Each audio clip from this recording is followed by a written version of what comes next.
Bom, e agora chegou a altura de ficarmos com mais um consultório de psicologia aqui nesta edição do Passeio Alegre. Comigo em estúdio já tenho o Dr. Luís Lameira, a quem saúde. Olá, doutor. Então, muito boa tarde. Muito boa tarde. Tudo bem, doutor?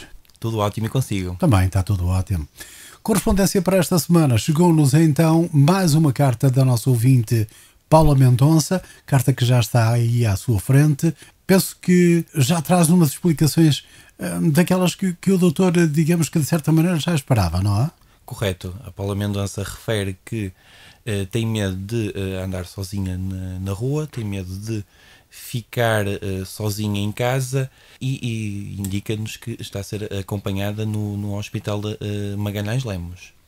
Isso quer dizer que, neste caso, o doutor já poderá dar algumas respostas à Paula Mendonça sobre as questões que ela lhe coloca, os tais medos, o porquê, ou realmente necessita de fazer algum pequeno estudo mais para que possa dar então uma resposta concreta ou mais concreta, digamos que, à nossa ouvinte Paula Mendonça, doutor? Aquilo que eu apelava à Paula Mendonça era que ficasse atenta no próximo programa, logo no início do próximo programa. Eu vou-lhe indicar algumas estratégias para conseguir combater esses mesmos medos, de forma a que o seu dia-a-dia, o seu cotidiano, se torne mais agradável e se torne uma pessoa mais funcional dentro deste obstáculo que ela tem, da esquizofrenia. Isso quer dizer também que o doutor terá, penso eu, que fazer também o seu pequeno estudo sobre as referências que vêm aí na carta, de que não vale a pena agora aqui referir, mas que necessitam da sua parte também, digamos que uma determinada análise, não é? Correto. Vou analisar convenientemente alguns pequenos pormenores que vêm aqui referidos na carta, para que dessa forma eu possa orientar e ajudar a Paula Mendonça a construir, digamos que, um estilo de vida mais saudável, e com certeza que vai conseguir construir um estilo de vida mais saudável com as minhas orientações. Muito bem, então vamos pedir à nossa ouvinte Paula Mendonça que fique atento ao programa da próxima semana, onde depois o Dr. Luís Lameira terá respostas mais concretas sobre esta situação e como é que vai, enfim, ou como é que deve depois proceder. Eu aproveito, entretanto, também para referir ao nosso auditório de que, se quiserem colocar questões ao Dr. Luís Lameira para o consultório de psicologia, o podem fazer através de e-mail para radioondaviva@sapo.pt, podem fazê-lo através de fax para o 252 613 898, ainda através de carta para Rádio Onda Viva, Praça dos Combatentes 15 4490, Póvoa de Varzim, ou então, agora mesmo, através do telefone 252 299 570. Se não quiserem colocar a questão agora, podem colocá-la durante a semana. Há sempre alguém disponível para tomar nota da questão a colocar depois, posteriormente, ao Dr. Luís Lameira, aqui no consultório de psicologia. Doutor, e qual é o tema para hoje? Educação parental. Muito bem. Vamos então ouvi-lo, doutor. Muito bem. Quando eu falo em educação parental, eu vou referir ao longo deste programa de que forma é que os pais podem educar os filhos da melhor forma, que tipo de cuidados têm que ter na educação. No entanto, há que realçar, nem sempre os pais são os encarregados de educação. Há exceções. Muitas vezes as crianças ficam em cargo de tios, de avós, devido a uma série de circunstâncias. É claro. E muitas vezes há crianças também institucionalizadas, e também estas dicas também podem ser absorvidas, neste caso, pelos tutores que fazem um excelente trabalho nestas instituições que abrigam muitas vezes as crianças que não têm hipótese de ficar com os pais. Aquilo que eu queria referir era o seguinte, é que verifica-se muitas vezes que os pais têm dificuldade em entender o comportamento das suas crianças e mesmo o seu próprio comportamento enquanto educadores. E alguns têm essa dificuldade, movidos pela culpa, devido ao pouco tempo que passam com os filhos, e acabam por fazer cedências e desfavorecer a criança em regras importantes. Há também os outros pais que agem sobre um excesso de severidade, também devido a práticas educacionais que foram impingidas no nosso sistema educativo há 40, 50, 60 anos, que felizmente agora já não se aplicam. É importante referir aos caros ouvintes que a ausência de regras e limites na educação das crianças pode trazer sérios problemas, neste caso, ao nível dos seus futuros relacionamentos, além de produzir futuros adolescentes e adultos com falhas de desenvolvimento pessoal, social e muitas vezes a ausência de resistência à frustração. Ao mais pequeno erro, a criança vai sofrer, não vai conseguir ultrapassar determinado obstáculo de uma forma convenientemente e mesmo podem desenvolver alguma infelicidade pessoal. Em determinados casos, uma má educação pode favorecer o envolvimento do adolescente com drogas e outros comportamentos infratores. E até mesmo, mas isto são casos extremamente excepcionais do desenvolvimento de psicopatias. Vários estudos ligados à educação parental realizados por psicólogos em todo o mundo, nomeadamente Estados Unidos, Brasil e Portugal, que a nível de investigação também é muito bom e reconhecido internacionalmente, comprovam que a educação parental pode contribuir para a eficácia de uma boa relação entre pais e filhos e, neste caso, desenvolver uma criança que será um futuro adolescente e adulto saudável, mais feliz, mais resistente ao stress, com objetivos mais definidos para conseguir traçar o seu caminho de vida. Eu considero aqui um ponto muito importante, que é o saber dizer não a um filho, o saber dizer não a uma criança. Se as crianças têm liberdade para pedir mais, isto não significa que se deve sempre consentir. Tal como aprendem a pedir mais, as crianças, os pais devem preparar-se para não se sentirem mal quando dizem não. O que nós verificamos muitas vezes é que os pais sentem-se mal quando dizem não e já cedem à segunda, se não cedem à segunda, cedem à terceira. Se não cedem à terceira, cedem à quarta. E essa é uma situação que eu penso que é muito corrente, porque muitas das vezes penso que há alguns pais que pensam que fazer as vontades todas ao menino que realmente é bem feito.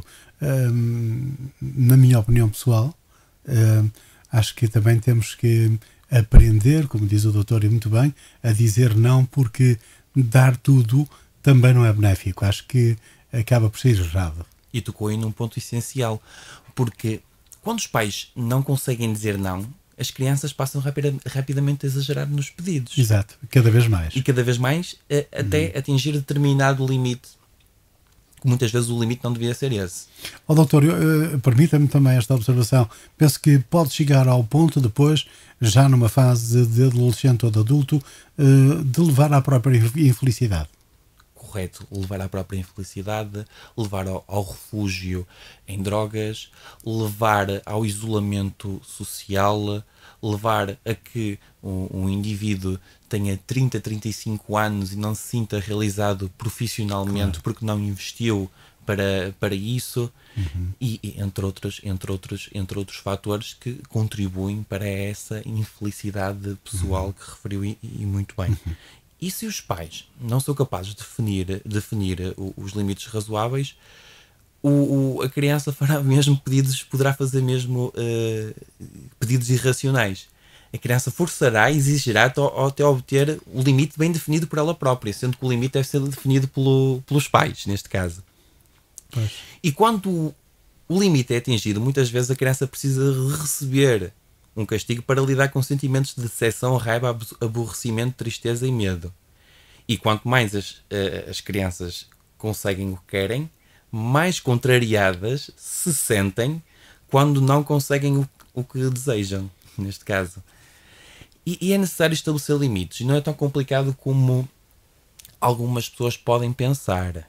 É claro que não existe uma receita única a ser aplicada na criança, porque as características familiares e cada indivíduo tem as suas próprias características. Cada pessoa é um ser único. E o homem como indivíduo, é um ser muito, muito complexo. Mas algumas orientações básicas poderão ser úteis, neste caso eu considero úteis, para a maioria dos pais que nos estão a ouvir. É necessário reconhecer que as dificuldades ao nível da educação, na maioria das vezes, não são por culpa dos filhos. ou melhor, não são por responsabilidade dos filhos, são por responsabilidade dos pais. É necessário ter muita paciência, persistência e dedicação. É preciso ser ainda mais persistente que a criança. E, acima de tudo, ter um afeto e amor incondicional pelo filho, mesmo nas horas mais complicadas. E temos que reconhecer que educar é um processo longo. Não é numa semana, num mês, num ano, nem em 2 que temos os efeitos desejados. Serão anos, não é? Sim, são anos. E de ano para ano os desafios são diferentes. De ano para ano os desafios são diferentes. A entrada na primária, em que aí a criança apercebe-se que já está a ser avaliada, ao contrário da pré-primária, que o tipo de avaliação é outro. A entrada no segundo e terceiro ciclo, em que aí há uma mudança brusca no seu corpo e mente, em que é o início da adolescência. No entanto, as regras básicas mantêm-se independentemente da idade. Claro que temos que adequar, neste caso, as orientações ao estágio em que a pessoa se encontra, a criança se encontra-se. Claro. É preciso, neste caso, como eu estava a referir, agir de acordo com a idade da criança e reconhecer a capacidade do filho em entender as regras e as consequências de não cumprimento na mesma. E também ter as expectativas coerentes de acordo com a idade e características individuais da criança. Mais uma vez falo, cada criança é um ser único. Não exigir nem de mais, nem de menos. E iniciar este processo de educação parental o mais cedo possível, se possível mesmo, antes de 1 ano de idade, que é quando a criança começa a perceber o significado de certas palavras. Pai, mãe, bola, não é? Fala-se muito do futebol, da seleção, do Cristiano Ronaldo, do Figo, do Eusébio, e aí uma palavra muito importante, mais importante do que, se calhar, bola, desculpem a inconfidência, que é o não, o significado do não, que é muito importante. Aqui uma questão que os pais não podem fugir é manter a coerência entre os pais e os demais familiares. Porque é o seguinte, muitas vezes verifica-se que o pai corrige, a mãe perdoa. E vice-versa. Um nunca pode desautorizar o outro. Mesmo que um pense que o outro está errado. Isso é para ser discutido entre os dois. Depois, à frente da criança, não. E temos os outros familiares, os tios e os avós, que não devem interferir nas decisões e atitudes dos pais. Os pais têm que ser senhores das suas decisões. E, neste caso, saberão agir da forma mais correta se seguirem algumas das orientações que estamos aqui a indicar. Os pais podem, inclusive, até dizerem que não e, enfim, estarem perfeitamente de acordo em que devem dizer que não, mas depois lá vem o familiar por trás, ou o avô, ou a avó, ou o tio, ou seja, que for. Deixa lá, os pais não deram, mas eu vou-te dar, e não sei o quê. Correto. E nunca podem ser desautorizados. Acaba por criar tal problema, não é? E cria um grande problema. Porque quando a criança verifica, já não estou a falar tanto dos familiares, porque muitas vezes os familiares, os tios e os avós, não passam tanto tempo com a criança como os pais. A criança verifica que um diz sim, outro diz não, e muitas vezes aproveitam-se de zangas de casais, que é perfeitamente normal. A criança aí vai conseguir manipular. E os pais muitas vezes não vão ter noção que a criança está a manipulá-los. E aqui outros aspectos mais importantes que também gostava de referir. Melhor que dar conselhos à criança é dar exemplos. Por exemplo, numa fila de um autocarro, uma senhora idosa está atrás de nós, por que não dar o exemplo ou levantarmos-nos quando fazemos uma viagem de transportes públicos para uma senhora grávida, se sentar. Melhor que dar conselhos a uma criança é dar o exemplo. É mostrar à criança que eu faço. Eu não só estou a dizer que faço. O tal ensinamento através da prática. Ou do exemplo na prática. Ao fim e ao cabo será isso, não é? É a criança ver como procede o pai. Ou como procede a mãe.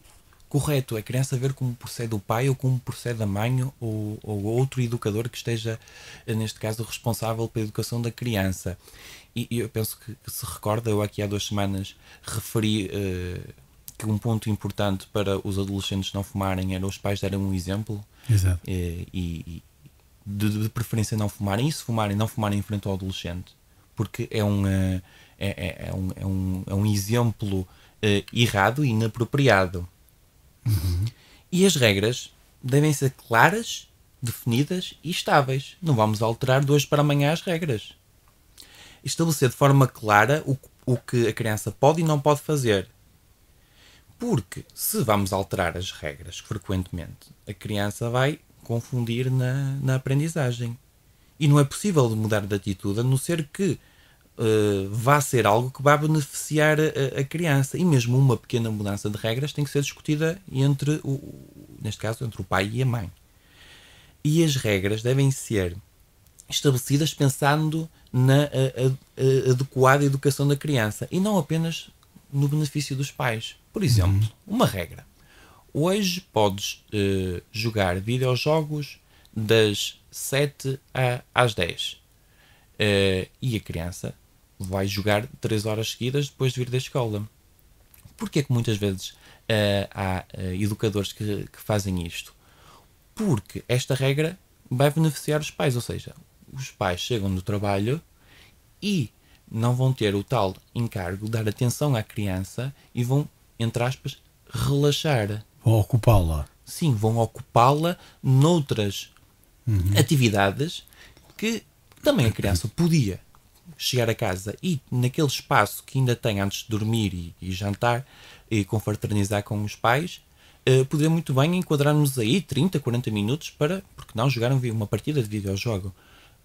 Mas muitas vezes os pais delegam essa atenção para a televisão, os videojogos e outro tipo de atividades que a criança realiza sozinha. É importante, porque não a criança chegar a casa e perguntar como é que correu o teu dia? E depois de discutir como é que correu o dia, quais foram as coisas menos bem conseguidas na escola, se houve algum colega com quem a criança se chateou e porquê, vamos então passar depois às obrigações, que é trabalhos de casa e outro tipo de exercícios. E até, doutor, se me permite, também integrá-lo na própria vida familiar. Integrá-lo na própria vida familiar. Por exemplo, há um pai que pode se virar perfeitamente para o filho e dizer: olha, vem daí, vem-me dar uma ajuda a pôr a mesa enquanto a mamãe acaba o jantar, por exemplo. Ou ao contrário. Pequenas atitudes que já demonstrem responsabilidade em casa. E um ponto importante que eu há pouco estava a referir é mesmo, primeiro, as obrigações e depois as atividades de lazer, os tais videojogos, o ver a novela, o ver televisão, claro. De preferência que não seja muito tempo. E é preciso os pais serem persistentes, muitas vezes, mais do que a criança. Eu costumo dizer a brincar que se a criança insiste 1000 vezes em fazer algo errado, o pai tem que corrigi-lo, ou a mãe 1001 vezes. Doutor, qual é a sua opinião sobre a televisão? A televisão pode ser um veículo, que o é, de informação, assim como a net e por aí fora, mas também pode trazer, digamos que, contrariedades relacionadas com a própria formação da criança, não pode? Tocou aí no ponto essencial. Internet. Felizmente, há muitos programas que podem controlar aquilo que a criança está a fazer na internet. Que tipo de sites está a pesquisar na internet. E aí os pais não se podem distrair um minuto. Vocês, caros ouvintes, pais, educadores, controlem aquilo que as vossas crianças fazem na internet. Porque uma criança de 7, 8, 9 anos que ainda está no desenvolvimento da sua personalidade e se visualizar determinados conteúdos inapropriados para a sua idade, poderá ter impactos negativos futuramente para ela. Exato. Ao nível da televisão. Outra questão importantíssima. Acho bastante importante que a criança visualize aquelas séries juvenis, neste caso para crianças, jovens e adolescentes, porque também é um veículo de socialização para com as outras crianças. É uma forma de, no dia seguinte, a criança chegar à escola, ao ciclo, ou à primária, e discutir pequenas peripécias que se passaram nessas séries televisivas. Claro que a criança não deve exagerar. Há tempo para tudo. É preciso saber gerir esse mesmo tempo. Mas, além destas séries, são importantes e um bom veículo de socialização com outras crianças, porque não incentivá-la também já a ver documentários e mesmo determinados programas que estimulam as crianças com letras e com números, e aí o nosso serviço público é muito bom. Temos a RTP2 que faz um bom serviço público e há vários programas educativos para as crianças. E não ver tanto os desafios que a própria televisão às vezes também lhes coloca, não é? que são as marcas de vestuários, de calçados, de brinquedos, disto, daquilo e daquilo outro, que às vezes não é fácil para os pais e nos dias de hoje cada vez mais difícil, lhes podem dar, não é? A criança pode ver essas publicidades, o tal marketing apelativo, e as marcas fazem estudos exaustivos com amostras de milhares de crianças até que ponto é que determinada publicidade de 20, 30 segundos, um minuto vai ser bem sucedida neste ou naquele país, e eles aí realizam muito bem esse trabalho. Agora, os pais têm que realizar o seu trabalho ainda melhor, que é as tais compensações que eu vou já falar de seguida. Tem que ser, acima de tudo, a criança valorizar o afeto, o carinho, o sorriso e não propriamente a parte material. No entanto, em relação às marcas, é uma questão difícil de fugirmos, porque são apelativas logo da forma como se apresentam, não é? E depois porque entre outros, não é? Todos eles gostam, olha para as minhas, olha, deixa-me ver as tuas, de que marca são as tuas, não sei o quê, e o pai é que paga, não é?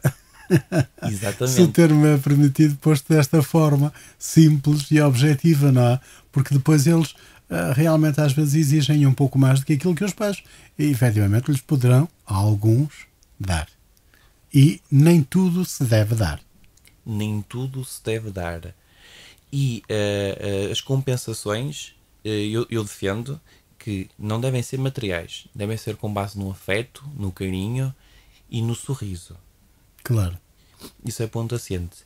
É preciso cumprir também o que for dito. Se há ameaça de que o filho chega a casa e, se não fizer os trabalhos de casa, fica sem ver TV, é preciso levar, no bom sentido, entre aspas, essa ameaça até ao fim. Se os pais voltarem atrás ou perdoarem e ficarem com pena, já vão, se me permite, estragar um pouco o processo de educação claro. parental. Uhum. Já abriram uma exceção que depois no futuro, enfim, estará sempre a criança à espera que a exceção venha outra vez.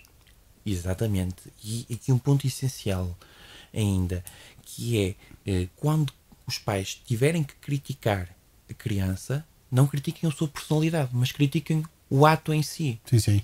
Não és... Tu és uma criança desarrumada. Exato. Não, tu desarrumaste. Exatamente. Que é completamente diferente e vai ter um impacto diferente na criança. E vais aprender a arrumar as coisas, nem que tenha que exemplificar como é que o deve fazer. Nós não temos que culpar nem desculpar a criança. Temos que responsabilizá-la. São coisas completamente diferentes. E voltando à questão da parte mais material, eu friso mais uma vez. Elogiar os bons comportamentos é fundamental. Pois, algumas vezes verifico que é mais comum os pais reclamarem com os filhos quando fazem coisas erradas. E volto a lembrar que premiar não é dar coisas materiais, se bem que elas são precisas e necessárias muitas vezes. É óbvio que sim. Mas sim elogiar e demonstrar afeto. Claro. Caros ouvintes, não economizem elogios. Um elogio vale muito mais que muitas críticas e muito mais que prémios materialistas, digamos assim. E os prémios são imprescindíveis na socialização da criança. Principalmente um sorriso de aprovação, o elogio verbal, hoje estiveste bem, hoje arrumaste o quarto, um gesto afetuoso, e aí o pai ou a mãe vão demonstrar que são adultos queridos e que sentem um amor incondicional pela criança. Não é que não sintam em determinados casos, mas têm sempre que mostrar esse amor incondicional à criança. Agora uma parte importante, que é a seguinte: fins de semana, que é quando, na maioria das vezes, à exceção de algumas profissões, mas vamos generalizar a situação, os pais estão mais tempo com os seus filhos. E aí eu sugiro passeios a parques de diversão. Não façam com que as vossas crianças se sintam abandonadas e sozinhas em frente ao computador. Programem atividades para interagir com a família, mesmo convidem outros amigos da criança, falando com os pais antepadamente, que eles irão explicando-nos o programa, que eles com certeza que irão perceber que determinadas atividades serão melhores para juntar vários amigos do vosso filho. ir a jardins zoológicos, caminhadas, ir à praia quando estiver bom tempo, um piquenique, praticar alguns tipos de desportos em que tanto o pai como a mãe se possam enquadrar nesse tipo de desportos. Em dias de chuva, porque não ver um filme com que transmita uma boa mensagem, fazer umas pipocas, integre-se nos videojogos que o seu filho costuma jogar. Dessa forma ele vai sentir uma maior aprovação por si, e também é também uma boa forma de conseguir controlar aquilo que o seu filho está a jogar, porque muitas vezes verificamos que já com crianças de 8, 9 e 10 anos elas começam já a jogar jogos sangrentos, jogos com conteúdos para adultos. Isso pode influenciar negativamente a personalidade. E se o pai acompanhar o seu filho nesse processo dos videojogos, é uma boa forma também de controlar aquilo que a criança está a jogar. E, acima de tudo, quando me questionam como é que eu devo organizar o meu fim de semana com o meu filho, e eu digo, seja criativo. Por exemplo, por que não contar uma história de um livro para o seu filho e mascarar-se de uma personagem desse mesmo livro? É uma atividade divertida, com muito conteúdo, e dessa forma também poderá incentivar a criança e sensibilizá-la para a importância da leitura. Não concorda? Sem dúvida. Sem dúvida. E o livro realmente é um companheiro fantástico. Ó doutor, o nosso tempo está quase a chegar ao final. Talvez... olha, eu quase me atrevi a dizer esta frase que, ao fim e ao cabo, penso que todos nós pensamos da mesma forma. Educar não é fácil, doutor. Educar é muito, muito, muito complicado, especialmente quando nos deparamos com determinados obstáculos, como por exemplo, só mesmo para terminar aqui o assunto da educação parental, o divórcio. Porque o divórcio, muitas vezes, na maioria das crianças, é um processo em que afeta profundamente a educação das crianças. E faço aqui um apelo aos ouvintes para minimizarem o impacto do divórcio nos vossos filhos. Pensem primeiro neles e depois em vocês. Depois resolvam os vossos conflitos. Mas pensem primeiro neles, e há que referir ainda que o divórcio não é mau todo, em muitos casos.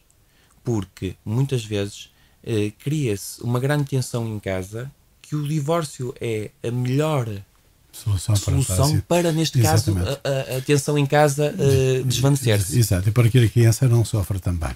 Correto. Muito bem. Remate final, doutor, para hoje. Remate final. Os nossos caros ouvintes não podem perder o próximo programa, porque vai ser um programa dedicado ao conflito, como gerir conflitos. E todos os dias deparamos-nos com diferentes tipos de conflitos. Especialmente vou falar um pouco de como lidarmos com pessoas com características, neste caso, digamos que, usando a palavra senso comum, com personalidades mais difíceis. Uhum. E vou deixar a frase final para, neste caso, rematar este tema de educação parental. Educar é realizar a mais bela e complexa arte da inteligência. Educar é acreditar na vida, mesmo que derramemos lágrimas.